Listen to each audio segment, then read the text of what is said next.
Hello friends, it's me, and today, how long does it take to literally eat a horse? Let's check out food theory. I'm so hungry I could eat a horse, but for real though. From the food theories, together, let's go. Oh man, I am so hungry. I could eat a horse. I didn't mean it.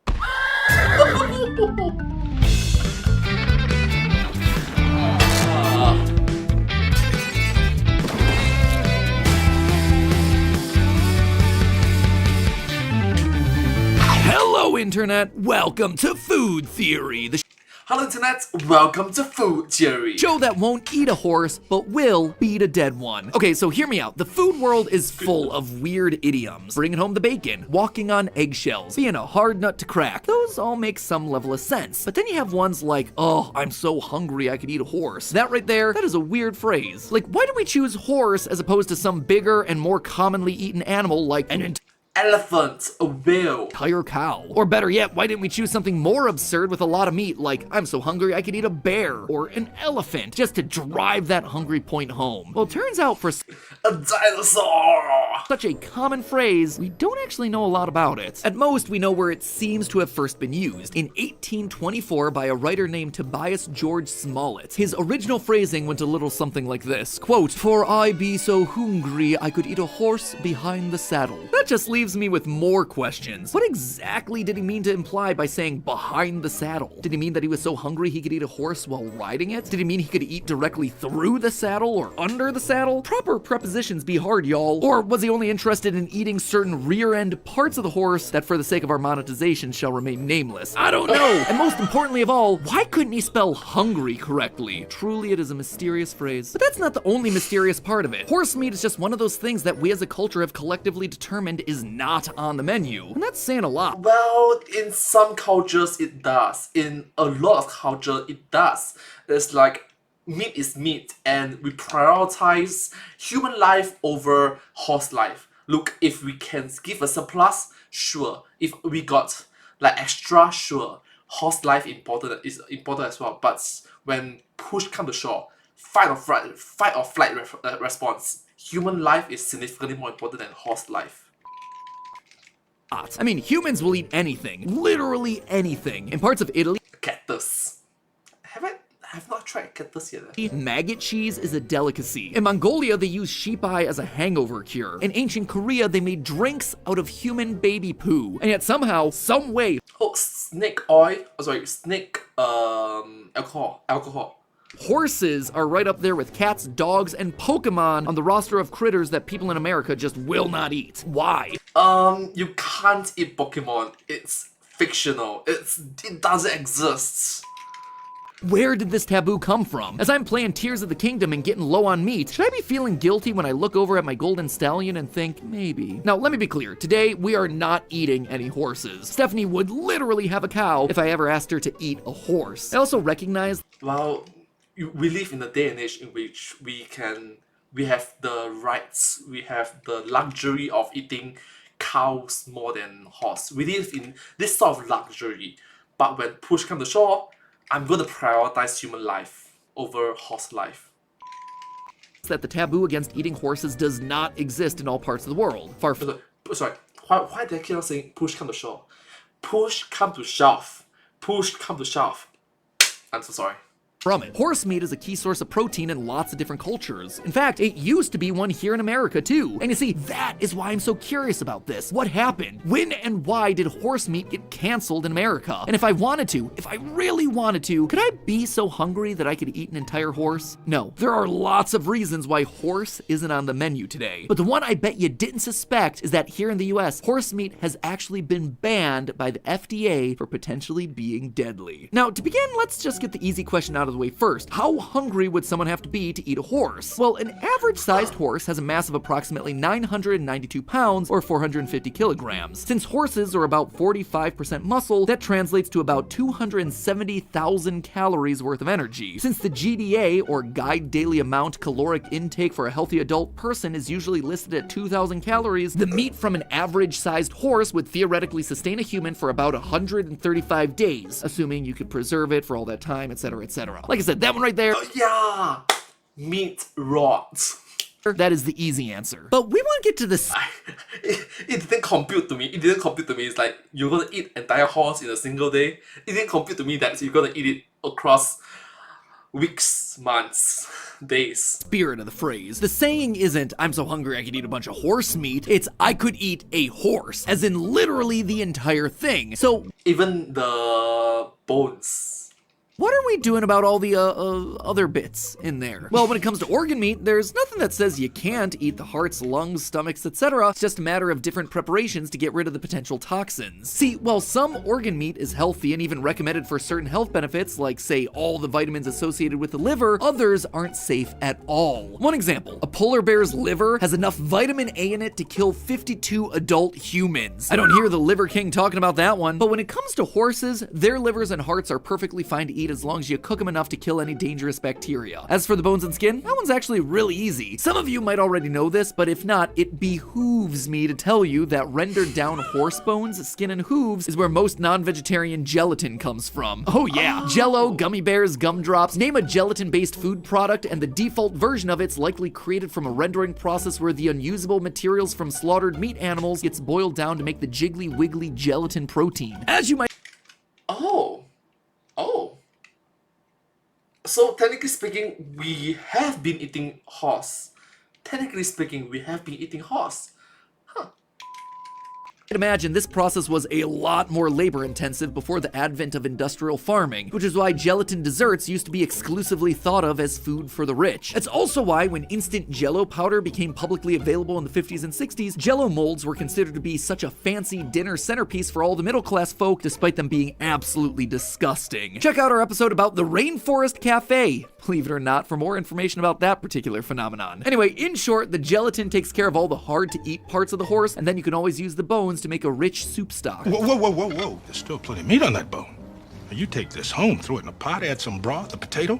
Baby, you got a stew going. But what if I just wanted to eat a horse all at once in a single day? Well, the Argentine Falabella is actually going to be your best bet. Generally considered to be the smallest breed of horse. These cute little guys stand at about 32 inches or 80 centimeters tall, and weigh in at about 70 pounds or 32 kilos when fully grown, making them about 900 pounds less than your typical horse. Wait, fully grown as an adult. That's tiny, very, very tiny. Total, one falabella is actually going to translate to about 20,000 calories, meaning that to eat a horse in a single day, you'd have to have the stomach of a competitive eater and the black-hearted soul of a monster. How could you? Oh, and How could I? Well, push come to shove, I'm going to prioritize human's life over horse life. It's just a fact. I believe a lot of human beings will prioritize human life over horse life. You know, we love our pets, we love our farm animals, but push come to shove, human life is more important. not that you asked or anything, but according Well, for us, we are humans, so yeah, that's a species bias. to many nutritionists, this quote other red meat is supposedly pretty good for you, containing about half the fat, less cholesterol, and twice as much vitamin B and iron as beef. As far as taste goes, it's somewhat sweet, like a cross between beef and venison. It's probably why plenty of people worldwide do in fact eat horse regularly. Heck, if you happen to be watching this episode from Mexico, Switzerland, Kazakhstan, Belgium, Japan, Germany, Indonesia, Poland, or China, you might be wondering what the big deal is with all of this. It's not Yeah, you might be thinking, USA, you guys are idiots. Why aren't you eating horse? You guys are idiots. USA people, you guys are idiots. Why aren't you eating horse? That kind of thinking. It's like, I agree with them. It's like, horse is meat. Horse is meat. Huh. I agree with these countries. These countries are correct. Horse is meat. really considered all that unusual for horse meat to be sold and eaten the same way that beef, pork, chicken, or miscellaneous is here in the United States. And even here in the US, it wasn't always this way. During World War II, when most traditional meat was being rationed, horse meat wasn't. It was both regularly advertised and sold at ordinary butcher shops. In fact, at one time, horse was among the most common cheaper end materials used in the production of dog food.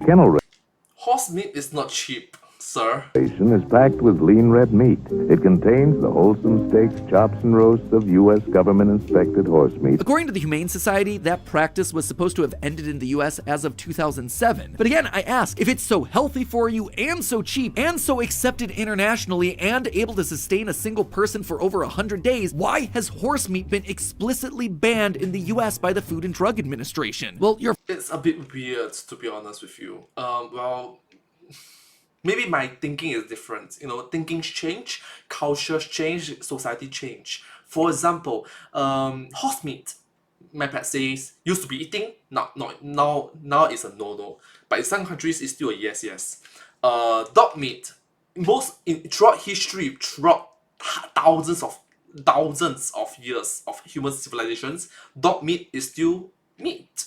We eat dog meat throughout thousands of history life, tens of thousands of human history life. We eat dog meat. You know, it's meat. So yeah, but it's only in the recent few years, recent few decades, recent few centuries in which we say a huge no to eating dogs. So you might never know. Maybe a few decades later, a few centuries later, my thinking will be wrong. My thinking will be against the fundamental thinking of society as a general.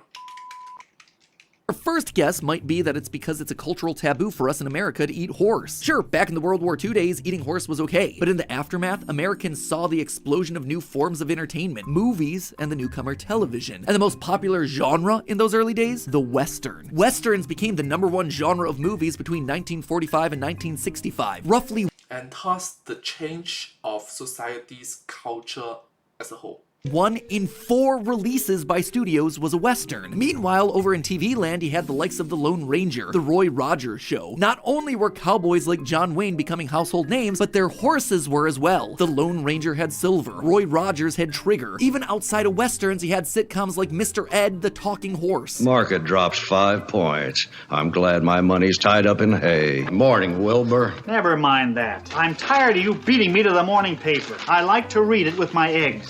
I like to read it with my hay. That show right there. Oh yeah, and also not to forget, America, USA back in the days, like I mentioned, was living in luxury. USA was rich, even now it's rich lah. So people in USA, they were living in luxury. They do not have to worry about food. They do not have to worry. They have a selection. They have a vast selection of choices. They want to have cow, chicken, lamb, pork, fish. Oh, horse. You know what? I love horse. Take that off the lists. You know, you get the point. That ran for 6 seasons and had 143 episodes. Different times, man. Regardless, all this pop culture exposure transformed the horse from merely being a beast of burden into the loyal and sometimes heroic member of the family. And you don't eat family. But here's the thing, the US Food and Drug Administration can only regulate legally based on health and safety concerns. So while sure, culturally Americans might have had a problem taking a big old bite of Black Beauty, legally, that's not what's going on here. No, the big And case in point, I'm not sure, I don't know where culture, society is going to change in the future. Right now, we eat lobster, we eat crab, but you might never know. A few centuries later, a few decades later, our human species may have developed love and care and compassion for lobster more than crabs. And then it's like, no, we cannot eat crabs, we cannot eat lobster because they are family. Well, I don't know, but alright.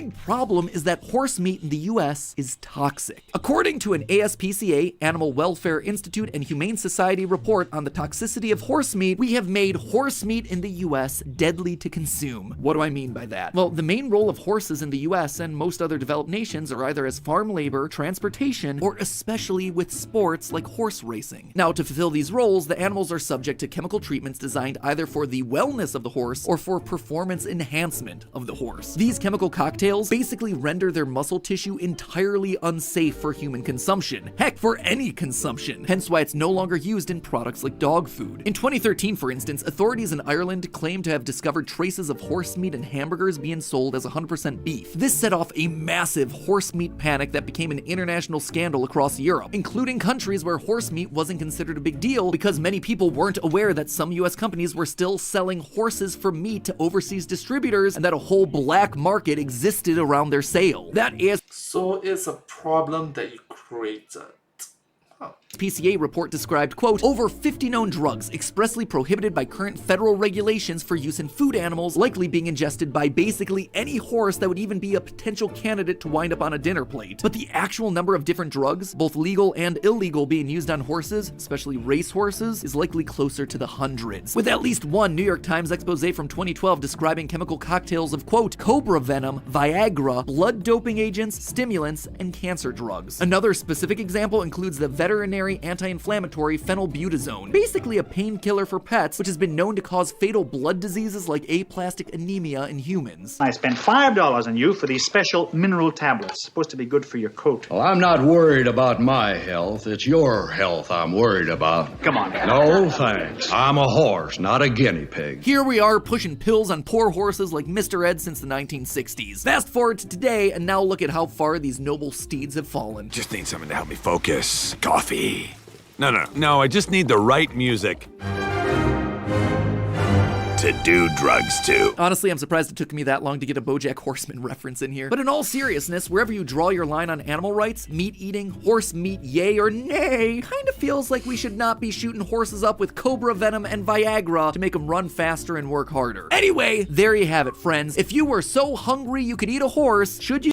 But not in USA, I guess. Well, you could, and technically it would feed you for a full third of the year with a nice side of Jell-O for dessert. Just make sure that horse is not coming from the US. Or, you could always just opt for a bowl of Apple Jacks over Applejack, have yourself an actual pie before a Pinkie Pie, a Mr. Pibb instead of a Mr. Ed. I think you get the idea. And a big thank you to our sponsor for today's main event, Factor. Get it? Main, because it's an episode about horses. Great, awesome. If you ever do get hungry enough to eat a horse, don't go out to your local equestrian club friends. Instead, use Factor, where you can have delicious food coming straight out of your microwave in minutes. Their menus are updated weekly, and they include over 27 meals and more than 33 add-on options. You can choose your favorites, or you can just let Factor craft your order based on your taste preferences and meal history. And unlike the sun-dried horse jerky you're consuming on day 100 of your I Could Eat a Horse binge, with Factor, your meal is always delivered fresh, never frozen or jerkied to your door. You just heat, you eat, and you enjoy. Factor meals can be heated in the oven or microwaved in minutes when you just can't wait and your loved ones are starting to look like big old cartoon ribeyes. Let me tell you, when I'm running around the office like a racehorse, it's hard to find time to cook any nutritious meal. So having Factor meals ready to go in my fridge, especially at lunchtime, is so important because it keeps my diet stable. Strap in, because I got a lot more horse puns ready for you in this section. I also like to customize my meals with add-ons like proteins, energy bites, and veggie sides to keep me looking like a stud. Plus, it saves me the time where I don't have to trot on over to the grocery store and worry about cooking enough to last me for the week. So quit horsing around, friends. Head to factor75.com or click the link below and use code FOODTHEORY50 to get 50% off your first Factor box. That is FACTOR75.com, and then use the code FOODTHEORY50,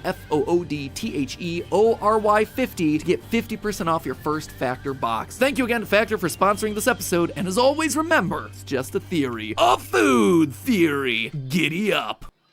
Giddy up. I thought it was Bon Appetit. But hey, that is just a theory. A food theory. Giddy up. And I hope to see you all in my next video. Thank you so much. Subscribe. Thank you.